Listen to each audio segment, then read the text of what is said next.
Здравствуйте, это программа «Интервью дня» на телеканале ТУВА-24. В студии Татьяна Рамазанова. Сегодня мы говорим о сфере ЖКХ. Сегодня гость, заместитель министра жилищно-коммунального хозяйства Республики Тыва Эдуард Борисович Кудер. Здравствуйте. Здравствуйте, уважаемые зрители. Здравствуйте. Эдуард Борисович, все мы знаем, что при активном содействии в Рио главы Республики Тыва Владислава Товарищевича Хавалыга нашей Туве выделено 1,5 миллиарда рублей дополнительно. И в сфере ЖКХ, которая давно нуждалась в реорганизации, также выделены средства. И у вас уже есть проекты, которые реализуются. Расскажите о них. Вы говорили о водоколонках. Сейчас строится много домов. И людям, особенно на селе, нужна вода. Да, еще раз здравствуйте. Наше Министерство ЖКХ образовано только в этом году, в июне месяце. И как только с момента образования нам пошла поддержка от Рио главы в виде финансовых средств на исполнение проектов. Я хочу рассказать, какие проекты мы сейчас осваиваем и внедряем. Это бурение 39 новых скважин в 11 муниципальных образованиях и 28 сельских поселениях. Всего 39 водоразборных колонок новых. То есть вы знаете, что в селах строятся дома, новое идет строительство, и, соответственно, людям нужна вода. И для этого строятся новые водоразборные колонки. На сегодняшний день из 39 колонок уже построено 32 колонки. Работы продолжаются. Сейчас завершаются работы в Терехольском кажуне. Из 6 колонок 3 сделано, 3 осталось.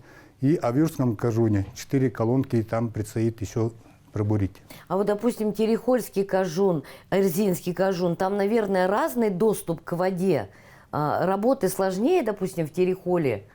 В каждом сельском поселении глубина залегания воды разная. То есть есть трудный участок, есть чуть легкий. На сегодняшний день самая глубокая скважина у нас получилась село Селинное, 52 метра. Там пришлось бурить 3 дня. Казалось, Селинное. Да, потому что там равнина. Как бы болотистая местность, плывун. Из-за этого работы чуть затянулись. То есть все подрядные организации, они на этом рынке они уже давно. Самая крупная подрядная организация – это ООО «Бастион». Они будут уже сделали 29 колонок. То есть все делается качественно, и вода будет и зимой, и летом. Да. И сейчас зависит все от муниципальных образований. То есть нужно получить тех условия на подключение к электросетям этих колонок через Тыва-Энерго. И эта работа сейчас в настоящее время ведется. Вот это подключение, оно же тоже денег стоит. А вот эти средства также включены? Подключение, да. И муниципалитет тоже свои средства закладывает на именно выдачу тех условий и подключения. То есть подрядчик, он делает все под ключ. Людям остается только подключить электроэнергию на самой опоре.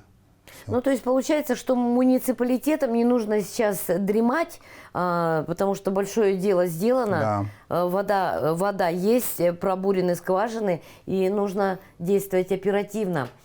Эдуард Борисович, еще проект по подъездам. Сколько-то подъездов включены? Один из проектов у нас, как вы знаете, подъезды. Они в городе Кызыле, в городе Шаганале, а в Двораке, Хувакце они одинаковые. То есть ремонт не проводился длительное время. Длительное это сколько? 10, 20 лет? От 5 до 10, до 15, и иногда даже 20 лет. То есть подъезды совсем, как говорится, убитые. Да. Там, получается, нужно и освещение, и ремонт, и косметический. Что именно в подъездах нужно делать? То есть Министерство ЖКХ подошло к ремонту подъезда комплексно. То есть мы не только делаем штукатурку, побелку, покраску, мы также ставим новые светодиодные светильники. То есть идет освещение улиц. Улиц и еще и придомовой территории, освещение придомовой территории, и также подъездов. Эдуард Борисович, а как выбирались подъезды, которые нуждаются в ремонте?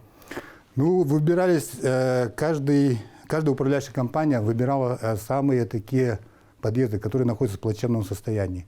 То есть по городу Кызыла их набралось 334 подъезда, 84 многоквартирных дома. По городу Шагонару это 156 подъездов, 60 многоквартирных домов. В городе Агдабураке 46 многоквартирных домов, 154 подъезда. Поселок Халуакцы 35 домов, это 80 подъездов. То есть были собраны наиболее, так скажем, убитые подъезды. Убитые подъезды. А то, что касается детских площадок, входит ли это также в какой-то проект? Будут выделены деньги? Также один из нами курируемых проектов – это обустройство детских площадок. То есть будут в этом году построено 65 детских площадок. Это в 19 муниципальных образованиях и 28 селах по всей республике. Эдуард Борисович, те дома, вот, которые сейчас не вошли, те подъезды домов, которые не вошли, но жители хотели бы, чтобы там был сделан ремонт, это когда-то будет сделано в ближайшее время? Или вот сейчас вот эти подъезды отремонтируются и все? Нет, работа по ремонту подъезда будет продолжаться каждый год. То есть, если некоторые дома, которые подъезды не вошли, то жителям нужно обращаться в свою управляющую компанию, чтобы они планировали эти работы на следующий год, на 2023 год, чтобы работа не останавливалась. Она шла, чтобы поэтапно все подъезды она охватила. Ну, мне кажется, самим жителям нужно быть более активными, потому что сейчас есть и старшие подъездов, которые бы обращались в управляющие компании. Потому что, насколько я знаю, очень много нареканий, вопросов было по поводу тротуаров, которые находятся возле домов, где уже выросли деревья, тротуары все волнами идут. Вот это где-то есть у вас в плане? Ну, это идет у нас отдельная программа, это благоустройство дворовых территорий. Эта программа тоже работает, и в этом году тоже благоустройство дворовых территорий проводится.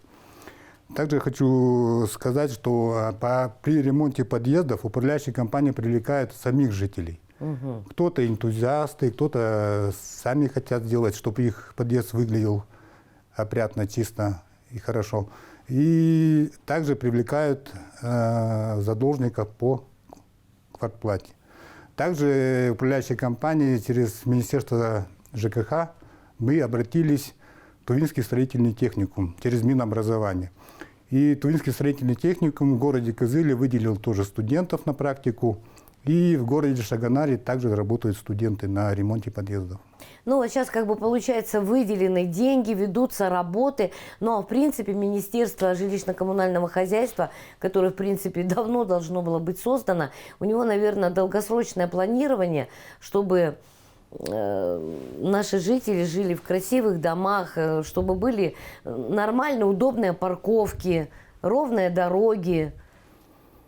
Все это у вас в плане? Да, это все у нас в плане есть. Это парковки, придомовая территория, это отдельная программа. Она тоже каждый год проводится и будет проводиться. А вот те деньги, которые выделены в рамках 1,5 миллиарда именно ЖКХ, когда их нужно освоить? В этом году или могут они перейти на следующий год? Ну, у нас в плане, конечно, освоение денег в этом году. Желательно в этом году все освоить. Ну, то есть, получается, что нужно делать быстро, но все-таки качественно. Да, быстро и качественно. Также, знаете, больной вопрос у нас по вывозу твердых коммунальных отходов. Сейчас тоже мэрия города Кызыла проводится обустройство, где ремонт, где обустройство новых контейнерных площадок. Наверное, жители заметили. Также заводятся новые контейнера, устанавливаются они возле домов в кварталах. Также министерством проведен конкурс по закупке коммунальной специальной техники на сумму 282 миллиона. Нет, сейчас конкурс прошел, срок поставки по каждой технике определен. И буквально в конце сентября техника начнет поступать. То есть это ведь будут еще и какие-то современные контейнеры? Да, контейнерные площадки будут для кожунов, для районов, будут и контейнерные площадки, и специальные бункера, и специальная коммунальная новая техника. А что касается полигона бытовых отходов, с ним есть проблемы? С полигоном есть, да, проблемы у нас. Ну, сейчас идет стадия проектирования этого полигона. Также буквально вот сегодня решали вопрос о строительстве мусороперерабатывающего завода. Ну, то есть проблем у вас и задач впереди очень много. Да. Но я надеюсь и желаю вам решать их своевременно и плодотворно. Большое спасибо. Спасибо. Напоминаю, что это была программа «Интервью дня». И сегодня в студии был заместитель министра жилищно-коммунального хозяйства Республики Тыва Эдуард Борисович Кудер. И мы говорили о ЖКХ перезагрузке. Спасибо. До свидания. До свидания. Спасибо.